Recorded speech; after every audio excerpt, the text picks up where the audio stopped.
Good morning, everybody. This is Bishop with you on today. We thank God for another day, another opportunity, and another chance to do what He has called us to do. I want to let you know I was praying for you last night, and God is still on your side. But here's the problem. You have to believe that. You have to know the God that you serve promised He would never leave you nor forsake you. And so in my post this morning, that's the reason why I said,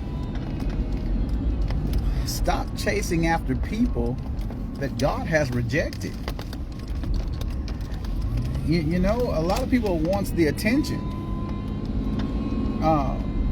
but you don't necessarily need it. You can be awesome by yourself.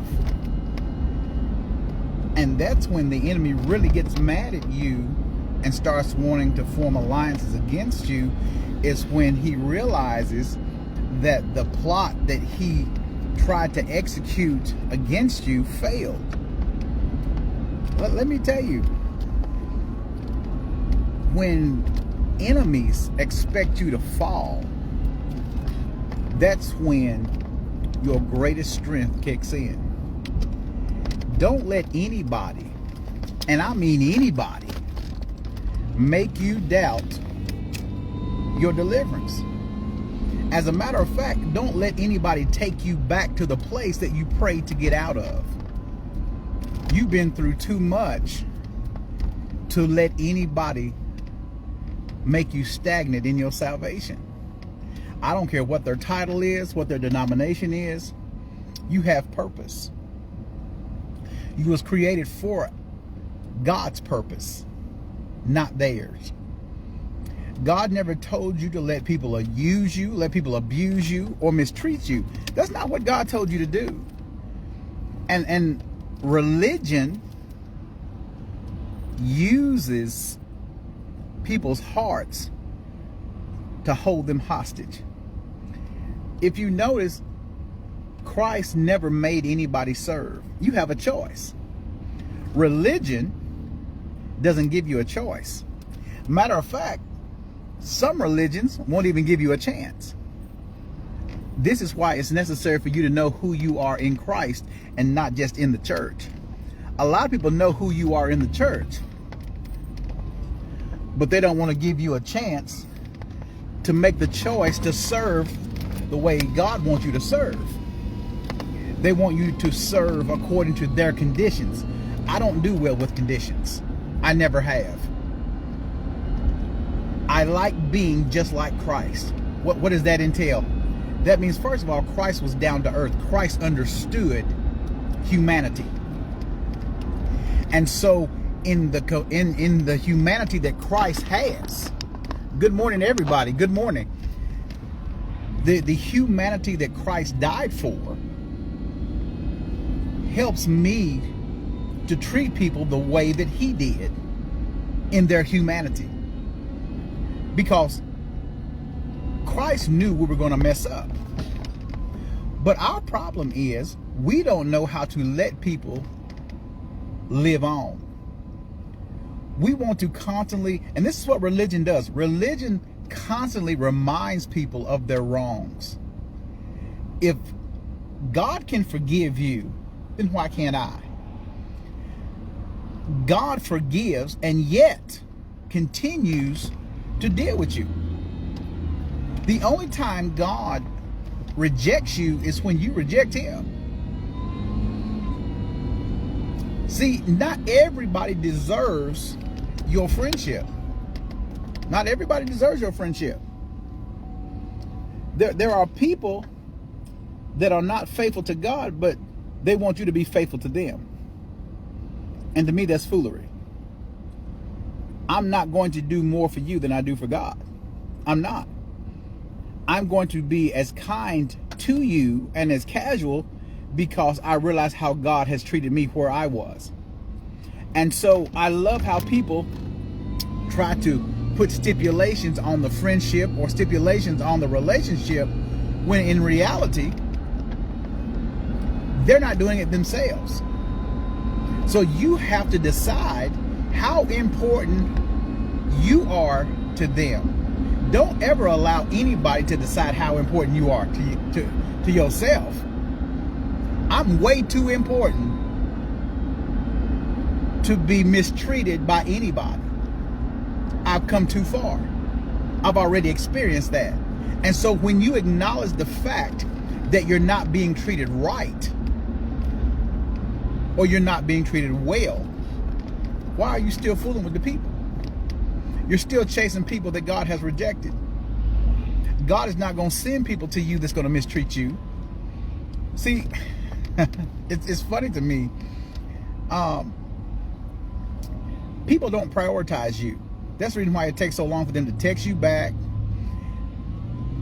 Real friends, and let me tell you, Bishop's getting tired.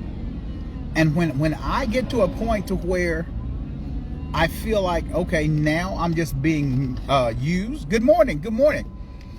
All right, I'll stop the texting. I'll stop everything. Because here's the thing.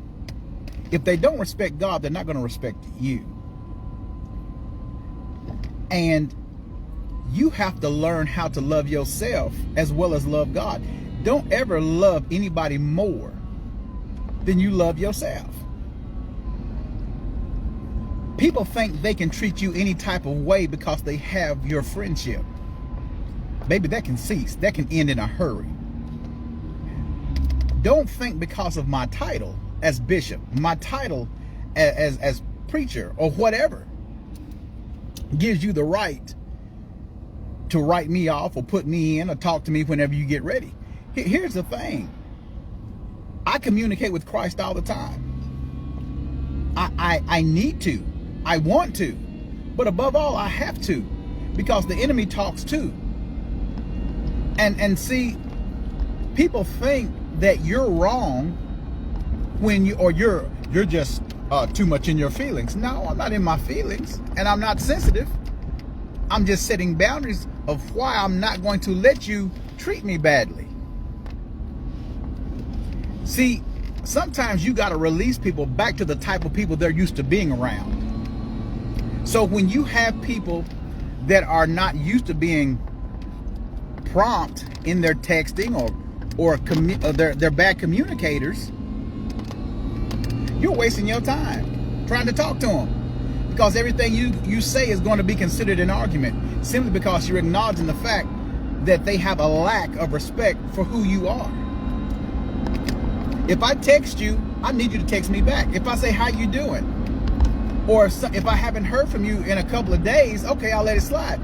But when it's weeks before I hear from you, then all of a sudden you want to text me, don't. Because now you're taking me for granted. Well, that's my friend and they understand. No, I don't. Simply because here's the thing. There might be times when I was sick that I needed you and you didn't even check on me. But you're mad and you're telling nobody else is checking on you, but who are you checking on? And so again, you're in a one-sided relationship or friendship or whatever. And everybody wants to be checked on. Everybody wants to be made to feel special. But when it comes to them doing it, they can't reciprocate what they're asking for. And can I tell you, a lot of y'all, they're just not ready to be your friend. They can't be. They don't even know how to be. Because they're so manipulated by the ideas of other people that they consider opinions facts. Some people don't care about you one way or the other simply because they have other people that they are talking to or that think like them. And so when you have two devils that are collaborating together and they're in elaboration with their own wickedness, and you're not a part of that clique, don't expect them to treat you like they would their other friends. This is the reason why Bishop don't take a backseat to nobody. I don't care who you are. I don't take a backseat to your friends. If you can't talk to me when you're around them or with them, then don't talk to me when you're without them. Because I'm going to be real whether I'm on Facebook or whether you see me in person, I'm going to be real. I don't care how many preachers I'm around. My thing is this. I love people, and I love them where they are. I'm the same person whether I got a suit on or whether I got a pair of jeans. It makes no difference to me. Most people that are not used to being loved don't know how to like anyone else. And so they treat you like they've been treated. Well, for my boundaries, no, it's not going to happen. My business is my business. I don't tell my friends my business simply because I'm grown. All right, I'm 51 years old. I don't have to tell them anything. Stop trying to fit in with people that has failed themselves, because they'll cause you to fail yours. You need to learn how to stop beating yourself up. Why are you still thinking or reminiscing about the wrongs you've done when God says, I've already forgiven you for that? But you still got them family members, you still got them friends. See, I don't need Job's friends, because don't nobody know about your life like you know about it. So people will always try to analyze your life while they need to be talking to somebody else about theirs. They will tell you the reasons why this ain't working for you, but they can't tell you the reason why ain't nothing working for them. And so they're asking you, God bless you. They're asking for, well, they're trying to give you advice while they're asking somebody else for some. Really? We can't talk because we can't communicate, because we're on two different levels. And when you realize that you have outgrown some folks, this is when you know, okay, the reason why God is not allowing these people to talk to you or be in your life is because they bring nothing to it. They have nothing to add to you. They can only subtract. And so if God is trying to add to you and you're still connected to subtractions, everything you get is going to dissipate. Everything you get is going to be gone. Why? Because you have a good heart. And so what you're going to do, I just want to share. I want to be a blessing. You want to be a blessing to people that are blisters to you. It's all right for you to say no. God says no. Don't do any more for people than God is doing for them. Because some people will try to take advantage of God like they try to take advantage of you. The only difference is God knows what they're going to do before they do it. You don't. So you have to be careful about saying yes to everybody. Because sometimes you need to learn how to say, well, you know, I would, but I can't. Because some people only value you when you have something to offer. And they never want to offer you anything except what they don't want. I don't want your junk. Don't give me no junk. Don't talk about, well, this is a blessing. No. That's a curse to me. If I can't give you something great, something that you can benefit from, why am I going to give you something that even the dump don't want? Why do you want to be around somebody that even Satan refuses? Okay? I don't care how cute you are. I don't care what you think you got or who you think you are. Because a lot of y'all, let me tell you, y'all dealing with some people who thinks they're legends in their own minds. And that's the only place they're living, is in their own minds. You are more than what they can handle. So therefore, that low level jealousy that's within folks, because they're so used to being around liars that when they get around somebody that speak truth, it offends them. You've offended more people with truth because they have adapted to the idea of lies. They're praised for it. But when you pump the brakes and say, wait a minute, I'm not impressed with you because your friends are. Let me tell you, I'm not impressed with most preachers. I am not. Well, they have big churches. So what? Hell is bigger than most of their churches. That's why hell is in it. You'll find hell in a church. Because Satan has preachers. I don't need Satan to preach to me. I don't need Satan to talk to me. That's easy.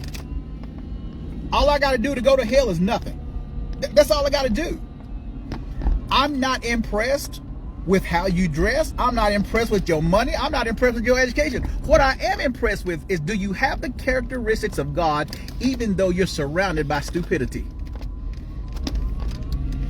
Do you have what it takes to be holy even when you are being manipulated by hellish people? Impressed with.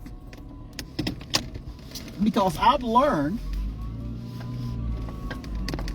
that hellish people won't help you.